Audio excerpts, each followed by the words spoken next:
Hello, everyone. I'm Daniel, and it's the end of 2025. Wow, a lot of Arkham that I played this year that I want to talk about, but this is just going to be a retrospective of my favorite decks that I've played. I think I've played something close to 25 campaigns. Oh no, that's so many. Um, Not all the decks I'm going to talk about are actually entire campaigns, though. I played a few standalones as I went along, but it was a good time. I really enjoyed playing Arkham this year, as I have every year, and I didn't have any burnout either. Part of that is because I was very fortunate to play with lots of different people. On my channel, I actually didn't play any two-handed solo, if I'm recalling correctly. Not at all. And I used to play tons of two-handed solo. Part of it is that I got into playing actual true solo a bit more, and I've also been very, very fortunate to collaborate with other people. So thank you so much to everyone who joined me on my channel. I think it was at least 4 or 5 different people. And let's talk about some of my favorite ones. Again, I have probably played something like 30 plus decks, which, if you compare it to Justin from playing board games, is like nothing. But I think for the average Arkham player, it's a lot. So these are just a few hand-picked ones that I had the most fun with. And I'm not going to talk about them in super amounts of detail, but maybe a few stories along the way. And what better place to start than the one I just finished on my channel, which was a true solo Ashcan Pete through the Dunwich Legacy. A classic investigator in true solo, a classic campaign, a nice little goodbye to this first full campaign in chapter 1.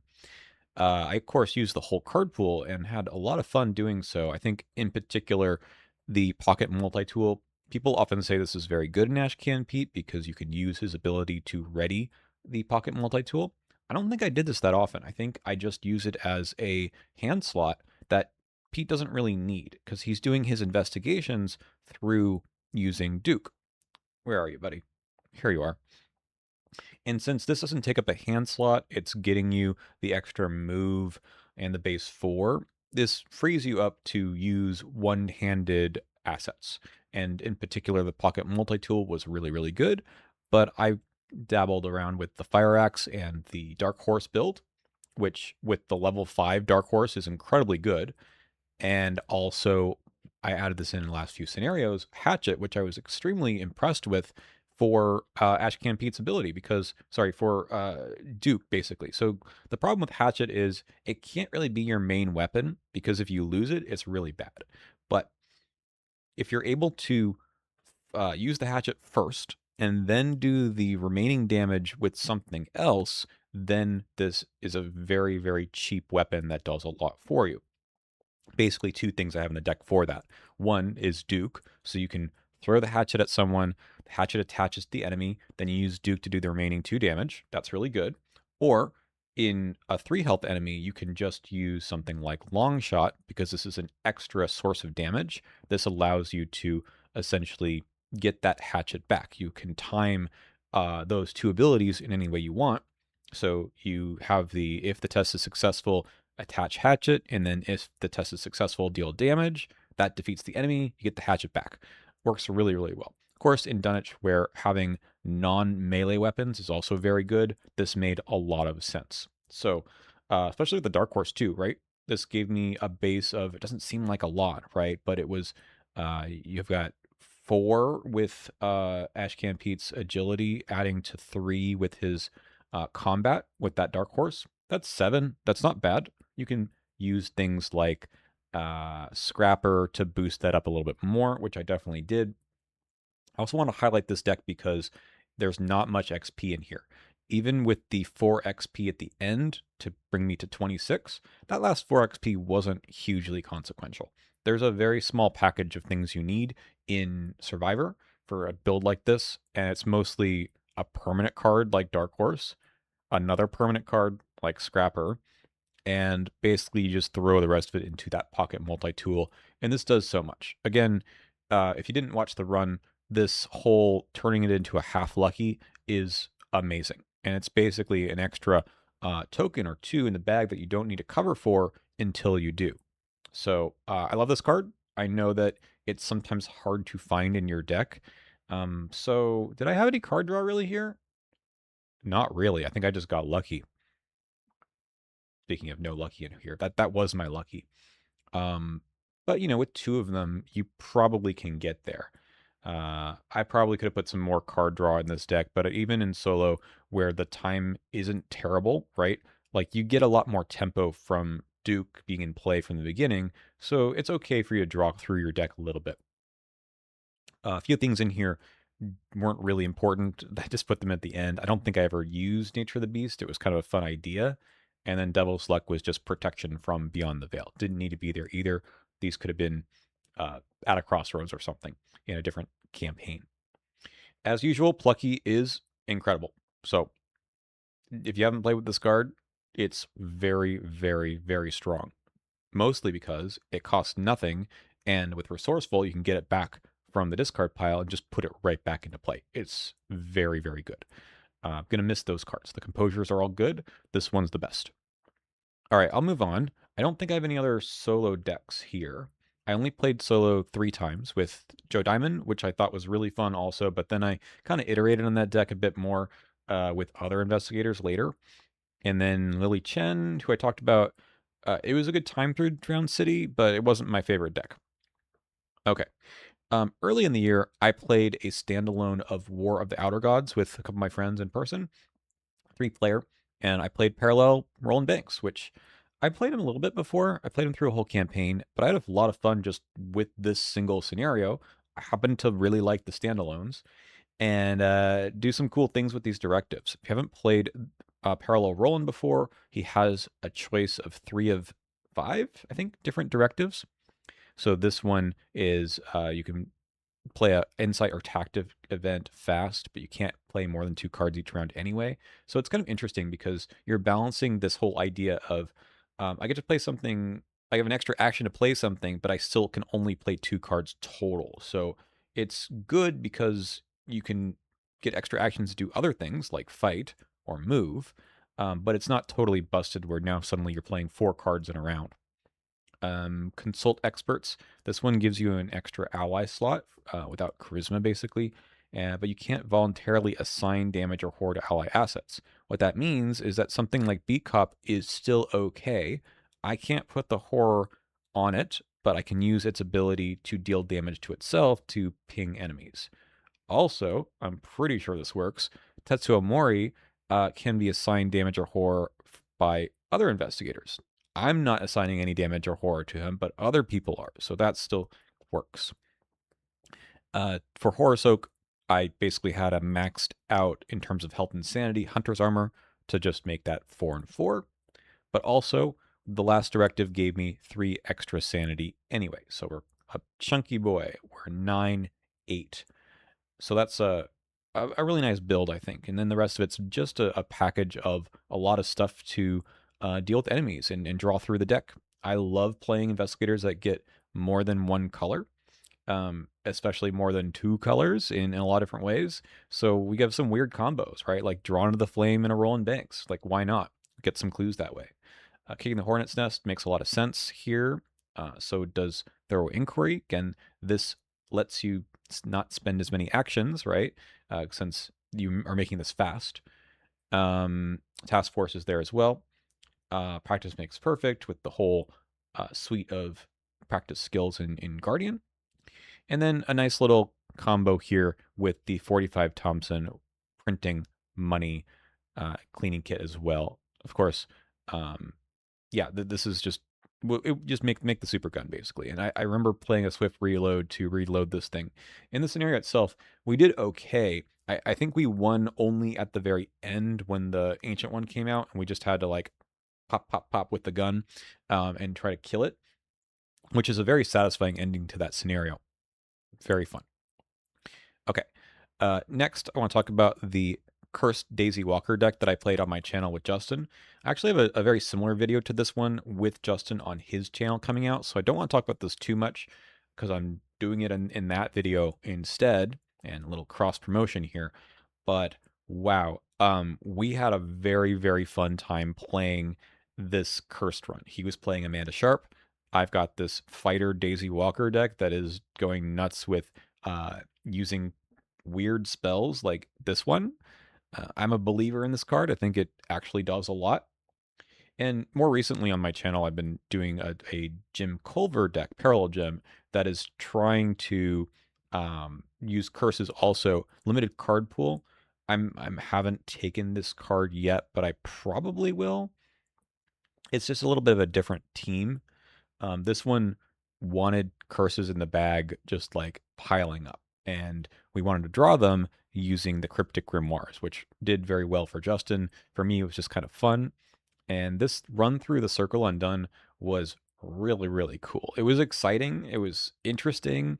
I really liked the puzzle of playing a fighter without, really taking any fight tests. I think early on I had a cat mask that may have allowed me to do some punches, but really this is just try to get the seeker stuff that deals damage, but also lean into the mystic stuff that can deal with enemies. So that is all I'll say about this deck. It was really cool. I mean, I thought this Grey's Anatomy was very funny when combined with the testless damage of other cards. But I like Daisy. Daisy's like my favorite investigator that I've played because I've played her in so many different ways, and it was cool with a brand new one here for me. Okay, that's it for Daisy. She was incredible. This is just like my style of deck of getting a bunch of different assets into play and have them all do something fun with each other. So it was a good time. And 52 XP, we did amazing. I think I had some delves early, but still, we did very well in that campaign. Now, from one Seeker Mystic to another, the Return to Path to Carcosa Iron Man that I played at Arkham Con was another one of my favorite decks this year, and I was a little bit surprised about how much I enjoyed this. And the reality is, it shouldn't. I mean, it's so similar to the one you just saw with the Eye of Gatanothoa and some other good Seeker stuff, but it's actually quite different because I have leaned into some stuff in 4-player. This Deliverance card was extremely fun to play. This allowed me to draw all of the Mythos cards, and then we skip drawing encounter cards the next round, which um, leads to some very interesting play patterns where you're saying, I know what the board state looks like for the next 2 rounds, period. And that was cool. So I also wanted to play a version of Norman that isn't just leaning into the Astronomical Atlas, which is a great card, a very fun card.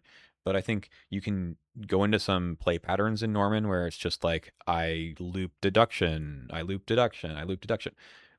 Not super interesting, I think, when you've seen that a couple times. So instead, I'm playing a summon servitor deck that allows me to do evasion, some fighting when there's a cultist enemy or something around, move me around, get an extra action to investigate. It was really compelling to play. The power level was, I'd say, a lot less than, say, an Atlas Norman, but it was very interesting to see what we do every turn, and we did really well in this campaign. So I'm not going to say that you need any more power than this with the 4-player team that we had, because like, look, I was still playing the hell out of this Grim Memoir. It's still really really good, and drawing like a crazy person through the deck. Because Norman can draw a lot of cards, he can play things off the top of the deck like Uncanny Specimen, fast, free. It was good. I had a lot of fun with this one, even with a ton of weaknesses to sort of weigh me down. It was still fine. And of course, I got extra XP because I was playing the Great Work, which was a choice I made during Iron Man, but it worked out just fine. Okay. I have more about this deck and Arkham Con with other videos on the channel. All right, here's another one from Justin's channel. We played a sealed run of the Drowned City. And sealed, if you don't know, is that we rolled a random set of cards to make up our card pool. So instead of playing with everything in the whole card pool, we basically got a limited set of like 80 or 90 or something like that. Maybe it was like 80 level 0 cards and I don't know, some number like 50 upgraded cards. And like that's it. Like the number of cards is that. So it's not like 80 different cards. No. It's you might get 2 unexpected courages and you might only get 1. I think I only had 1. I put it in this deck. So you have to make do with what you have. And playing Survivor, is a really good way to do that because there's a lot of nonsense you can pull off with just a limited card pool. So I had a very fun time playing this Patrice deck. I had signed up to being the Clover in our two-player group. But as you can see, when things go wrong in two-player and in sealed runs in general, I'd say, it's because you don't have ways of dealing with enemies. So even though I was mostly getting clues, I also have a couple ways of dealing with enemies. We had a fire axe, we had hand hook, somehow made it to the end of the campaign. I put XP into a time worn brand, which in Patrice seems not good, but actually it was pretty good because I have lots of ways of boosting my fight number. You can see true to form, I've got a quick learner in here, but only one, and I was actually impressed that I could make that do something with an extra action from Astral Mirror. Playing hand slot items, which I had many, gave me that extra action from Quick Learner. It actually had two actions that were -1 difficulty, and at the very end, with one of the tasks from the Drowned City, I even got a third one. It was pretty good. But it was fun to like play some of this junk and say, "Oh, let's throw away a keyring. Let's throw away, the improvised shield or something." There were some neat interactions that I'd never thought of, and then a pile of skills. They're all good.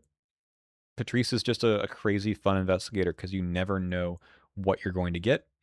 Unfortunately, like without a charisma, without having good ways of seeking out things like the level 3 Granny Orn, who was very, very good, as you might all know. Uh, like, I wouldn't necessarily put Granny in a Patrice deck because she's so expensive, but you kind of have to do it. And you have to hold back some resources to make sure you can afford her the turn she comes out, because otherwise you can't get her back with no resourcefulness deck either. So very fun. It was very fun. Okay. Another deck that was not on my channel was a Jenny Barnes deck through the Scarlet Keys. This was the very notorious the Scarlet Threes run with Pax and Philion. This is over on Pax's channel. We finished this ages ago. It'll be released on Pax's channel who knows when. I don't know how much of it's there, but there's quite a bit. Anyway, this was a fun challenge to figure out in a campaign that requires you to hit very high difficulty levels on tests, like 5s and 6s towards the end. How is it that you can pass those tests when you have a 3? And the answer in Rogue is really easy. Maybe I was cheating in this challenge, but having gobbles of money with well connected gets you to crazy numbers, especially with the red clock. And I had a lot of luck getting the red clock out in every scenario, but it's a 10 XP card. It will win you the game by itself. In Jenny, I think it makes a lot of sense. As the fighter here, I played around a bit with the Luger, the Luparas here with sleight of hand. I thought it would be fun to throw in the Chicago typewriter at the end just to see what that would do. And I think it's pretty good. Like this was a very solid deck.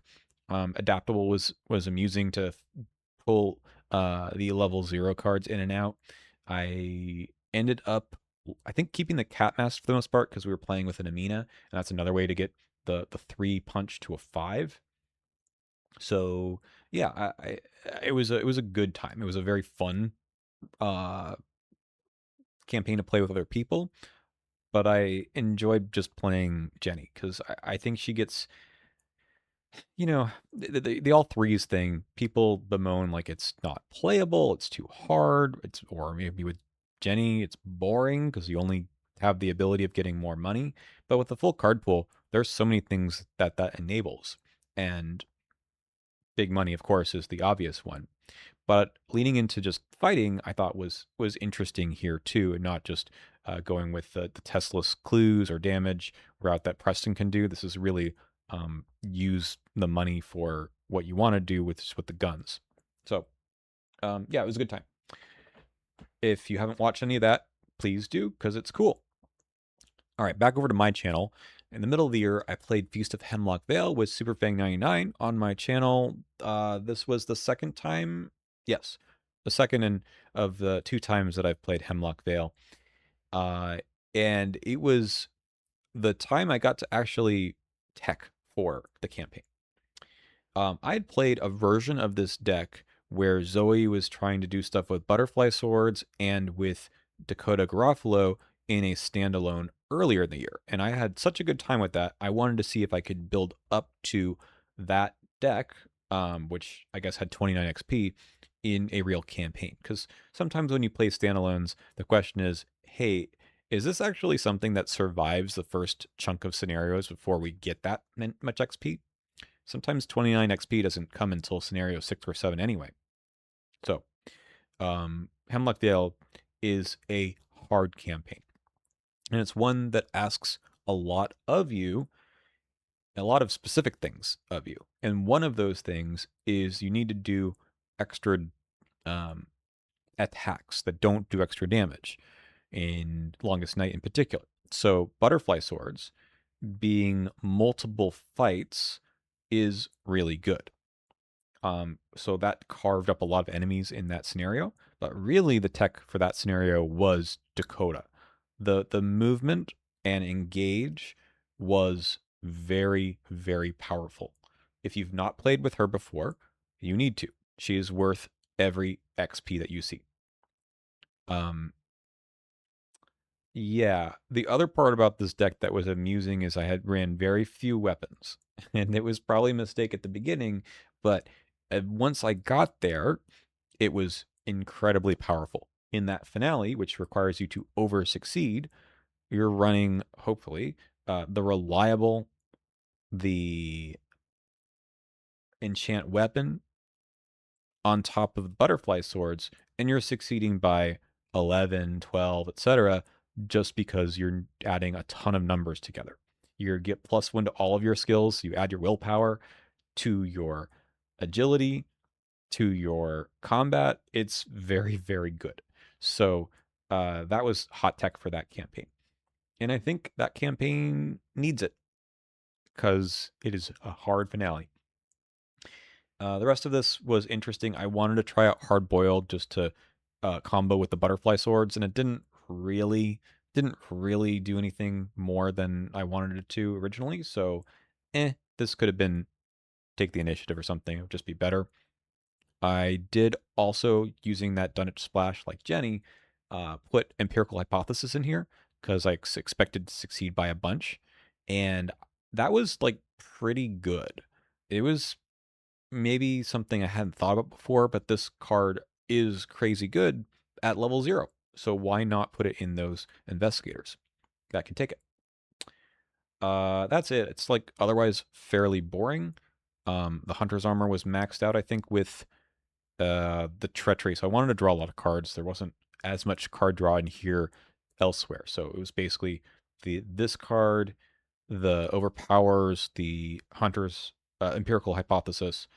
Just needed to find. I didn't want to put extra redundant weapons in here. I do the grenades, because I just don't do that. I would rather find ways of being to draw the cards I want plus other cards too, right? Like card draw is never bad. Having a redundant weapon, you can't do anything with it. But having those slots instead be the card draw, well, even if you don't need to draw your weapon because you already have one out, you're drawing other things that you want, like Vicious Flow, Inspiring Presence, etc. So this was a great time. I really enjoyed this deck. All right, next up is the Charlie Kane deck that you've seen me play over on Justin's channel as well. This is where we play with a limited card pool of just the beta current. So it's Scarlet Keys, Hemlock Vale, Drowned City, plus the core and 5 Investigator starter decks. It was very fun because Charlie Kane is very fun. And yeah, this was a katana Charlie Kane. Once again, I said I would get clues. I was playing with skids. Um, I said I would get clues, but I also dealt with enemies in the way that Charlie Kane can, which is whatever you have. And the katana was that way. It fired off, I think, something like 9 times during the campaign, which was a pretty good rate. Like every time we needed this to do 3 damage, it did. And part of it was me being lucky. part of that was me using steady-handed and artistic inspiration. This card I already flagged as a problem a year ago, or whenever we first saw this thing. It's a problem. This should not be a level 0 card in Seeker. I don't get it. Anyway, but it does make these other combos work, which I understand. It just probably shouldn't be the half lucky also. It should be something that only works if you succeed the test, like steady-handed does. Anyway, um, the set of allies are just not the usual ones you get to use with Charlie, right?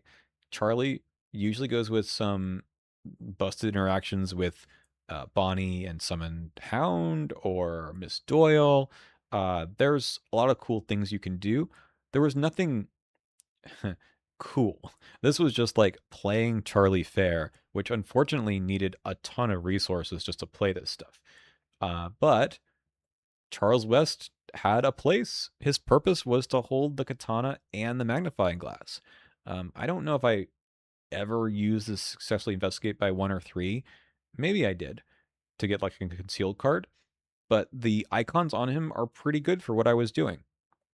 The motivational speeches I eventually upgraded to level 4 are fine.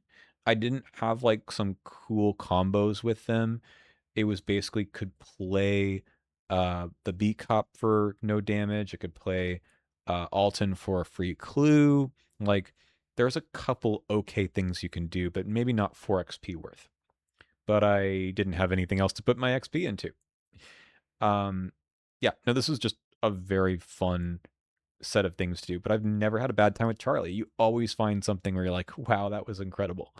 So highly recommend playing Charlie Kane and try him in like 10 different ways. The Seeker Guardian combo I'd never done before, but made a lot of sense for the kinds of assets and skills that I wanted to take. Okay. Um, the next two go together. And this one is one we saw on the channel. Marion Tavares is, without a doubt, my favorite investigator from Drowned City and Feast of Hemlock Vale, and maybe Scarlet Keys too. So of the last 3 expansions, I think she's my favorite. Charlie is so close. Maybe on a different day I would pick him. But this design, where you play an event and then draw a card and then play another event, is very, very cool. It allows you to play into uh, a play style that's just so different, especially for Guardians. But you know what? Is she a Guardian? Yes, but she has so much access to other class stuff. Check it out here. She gets to pick Fortune, Gambit, or Improvise, and then she gets events with that trait 0 to 2, and then also 5 level 0 survivor cards. In a big card pool, this opens up some interesting possibilities. In a slightly smaller card pool, which was when I played Edge of the Earth with her, including in the campaign Play Along with Packs on my channel, great time, please watch it. With just the Edge of the Earth plus um, the starter decks, and then I threw in Resourceful as well. There's a lot here. I was surprised to see a lot here. I don't think in every investigator box there is a good chunk of, say, fortunes. This is what I picked here. But in this box, there was a lot. And I, again, was supposed to be the fighter, and there's a lot to get clues in here instead. So, yes, I had, the usual machete, ended up upgrading this brand of Cthugga, which is fine, although I think I dealt damage in other ways too. I didn't even go with the whole 1-2 punch thing, which I could have. I just found a lot of other fun events to play, like a 21 or bust, or a look what I found. And all of these are a bit reactive, so this is like not the typical Marion deck, but it still worked. It still worked very, very well. And having some incredible turns where I got to move around with on the trail, pick up clues, and then play an event to attack an enemy that I just showed up with was hilarious. So I mean, I don't know. Like this game can be fun and interesting, when you get to the deck building stage where you're like, oh, I know how to make the thing I want to happen every turn happen. But like with Patrice, I think Marion has this interesting, like, oh, well, what do I have in my hand now? How do I get extra value out of what I have? Is this does this end up being better than the kind of dumb Runic Axe builds? Probably not, but it's a co-op game, and as long as you're good enough to win the scenarios, you should do as much fun stuff as you can and learn a lot about interactions between cards that you otherwise maybe wouldn't. So I've played Marion twice. This was the first time with a very atypical deck, and it was still really, really good. And the second time, I played her as a Clover. This is not on the channel at all, but I played this in a two-player Innsmouth Conspiracy run, and it was very, very fun. So this time, I had accessed the whole card pool, but what I was trying to do instead was get clues. And abusing nautical charts plus Glimmer of Hope is stupidly strong. But that wasn't the only thing I was doing, right? This is just a really nice way of dealing with her weakness, which I couldn't do in that Edge of the Earth run. But using things like Fortuitous Discovery, Scrounge for Supplies, I got a lot of value out of. Stand Together, the Winging It's, really good, of course. There was a lot of options for me to play different events. And I think we had some Bless Energy, did we? I guess there was some. But these Keep Faiths being costing nothing and being fast are also really, really good. So I understand the power of Marion in a larger card pool, despite me trying to do something unconventional, which was lean into getting clues. So using Lawrence for extra money, and eventually this is kind of silly, but eventually I was like, I can afford agency backup. Why not? And just throwing this down because why not was very rewarding, I think. So um, this might have been the most fun I had all year with a deck that I did not expect. I didn't expect it to perform this well, but Marion's good. Like she has the kind of joke of this name here is that she forgot she's a survivor, or a guardian because she acts so much like a survivor. And I think to me, um, a lot of decks that I play lean into that when I have flatter stat lines that you're trying to make something happen with them. Like almost never use that for combat, but that's okay because the other numbers are perfectly okay in this deck, which seems strange. Like how could I possibly? But I don't know. I can't explain it. It just worked. So even the parallel gym that I'm playing currently is even with a few survivor cards, plays much more like a survivor than you would otherwise expect. So that's how I feel about Marion too. That having enough survivor cards, but also leaning into that ability to make something of who knows what is the most fun I can have in this game. All right, couple decks left, just two. I want to talk about the Alessandra Zorzi deck that I played in Iron Man with Justin. This was a Path to Carcosa Iron Man that we played kind of we didn't plan for this exactly, but we just sort of said, okay, we should do this. We'd done the Dunwich one before and said we might not do another one, but then we did. So I played 3 Iron Mans this year. Granted, 2 of them were online and 2-player, so they were not bad at all. But I enjoyed this deck a lot. I wasn't totally sure how it was going to go, but after the first few scenarios, I started to see a bit more of Alessandra and like what she can do with that extra action. In 2-player, so Justin was playing a Zoe who could flex a little bit too, right? And the interesting thing, of course, with Alessandra is always I want the enemies around, please don't kill them, but also having enemies around is dangerous. So what can she do to take advantage of that that's above and beyond just I evade them and, you know, do a beguile or something? Because you don't want to just solve the enemy problem, you want to take advantage of them. So um, I found that the beguiles were really good, but at some point I wasn't leaning into them as much. And there might be a few reasons for that, but I think this fake credentials, once I upgraded these and were able to use them in the last, I don't know, let's say 3 or 4 scenarios, ended up just being better. This card's wild.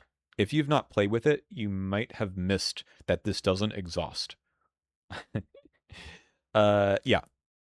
So the last scenario was much, much easier than usual because I was able to just flip out the fake credentials and get clues from connecting locations. Uh, it's just very good. It seems like it's slow, but it's not. In lower player counts, it's probably better because you don't need to just churn through 8 clues on a location or something this way. But even so, the contemplatives are very good and they can accelerate you a bit. So is Snitch. I only have one of these, strangely, but it was enough. That was the big thing I wondered at the end of this campaign. I was like, am I getting enough clues? And the answer was yes, because A, I didn't have to get all of them, but B, there aren't that many clues to begin with. Like, I think people have this idea that they need to get so many clues every round, and that number is very high. And I agree that sometimes you should aim high because sometimes you need to, and it's like good to have a backup plan, right? But I think you can sometimes sacrifice what the rest of your deck does if you're just going all in on that very high ceiling of a deck. Instead, I was able to deal with the Mythos quite well too. The Grizzled, I think I put, yeah, Humanoid, Terror, and Pact. That was very good. The Moxie surprised me. You don't usually get willpower boosted on rogues, but Alessandra starts with 3, and this did very well.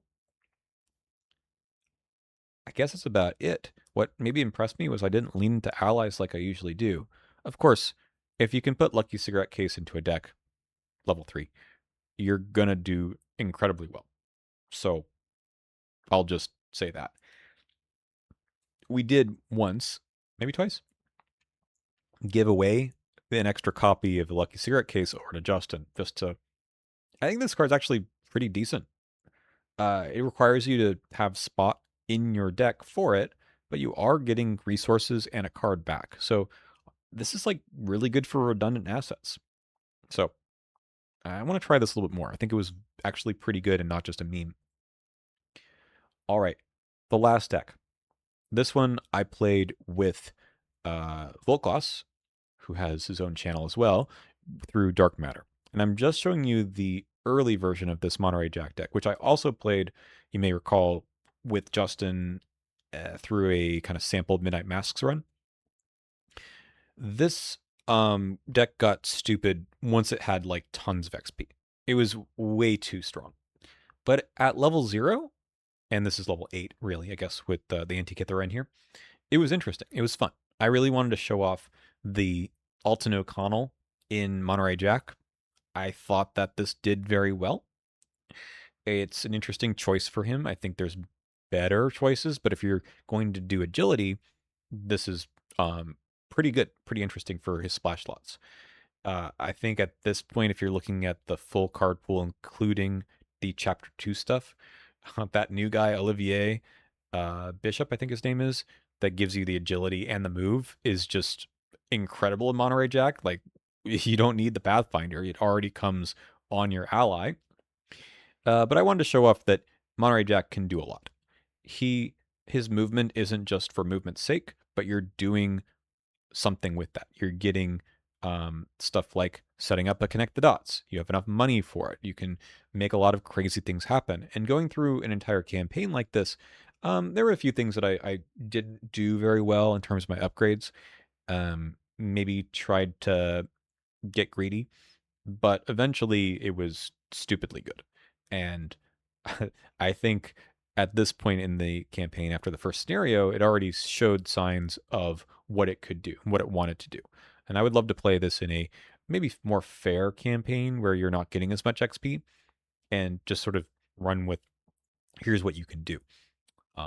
Because I think eventually I didn't have things to put in, and those high XP campaigns really reward, I would say, like Mystic maybe Guardian as well, and Rogue, if you get higher level Rogue, to have that top end, right? Red Clock is easy to afford, etc., etc. This one, maybe not as much, but it didn't really matter because that campaign is just too easy with that much XP. I thought this was very fun though. Being able to move around the map. My lockpicks only broke once or something, maybe twice the entire campaign.